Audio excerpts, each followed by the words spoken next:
Hey, this is your favorite tech with another tutorial. Be sure to check us out on our website or text us if you need tech support. Hey, in this quick tutorial, I'm going to show you how to set app permissions on your Windows 10. Shows which apps and which people have access to those apps.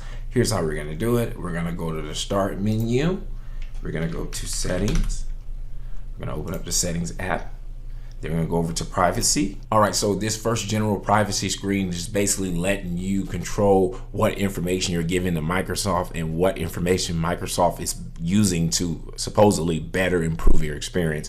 If when it comes to advertising, when you jump on the web, they can look at what apps you're running on your computer, and ultimately they can decide what type of ads you see on the web that are relevant to you. You can turn that off if you don't want that data being shared. Also, they have stuff like this as far as what language you're using. This is information about if you track apps lunges, so they want to know what apps you're using and to kind of see if they can improve on that. And basically, really, you're just deciding, do you want to share data with Microsoft, and Microsoft's going to use that data to supposedly improve your experience. So you can just turn all that off by turning it off here.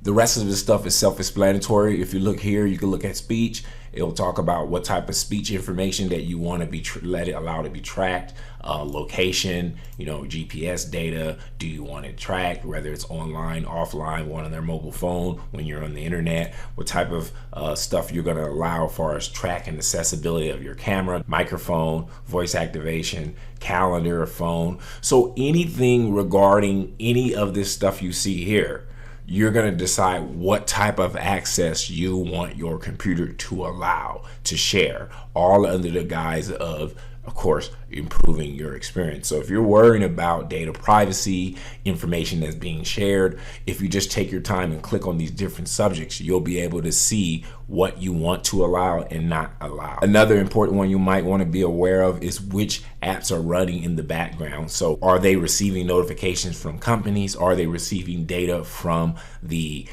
company? Like if you're running AutoCAD and you have a cloud subscription, they're constantly sending information back and forth. You can turn all that stuff off if you go over here where it says background app, and you can turn off how they're communicating out to the companies and sharing data. So that might be important to you. If you're setting up like a workstation for a small business or a home, and you have certain folders like your download folder, your My Documents, your pictures, and they're using some software, let's say Photoshop, you can pick what file systems Photoshop have access to if they're opening up something in Photoshop or any other app, right? So that's an important thing that you may be interested in, that you could also manage over here in the file section. So yeah, lots of things you can manage. Just take your time and click through the stuff and read their descriptions. It's fairly simple to understand, but this is definitely the area you want to be. Another important section you might want to be aware of is the location section. So if you have Facebook installed, it'll control if you want to give your location using your Windows 10 operating system if you've downloaded the Facebook app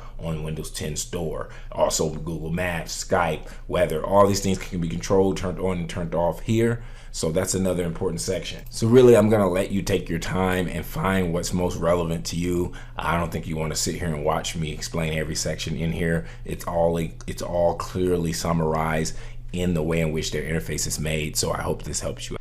Hey, if you found this video valuable, go ahead and return the favor by liking and subscribing to this channel. If you subscribe, type the phrase "I subscribed" in the comment section below. Keep in mind, when you subscribe, it motivates us to continue to make these free videos. Lastly, if you enjoy learning about technology, entrepreneurship, or making money online, go ahead and check out my other videos on my other channel. Thanks for your support.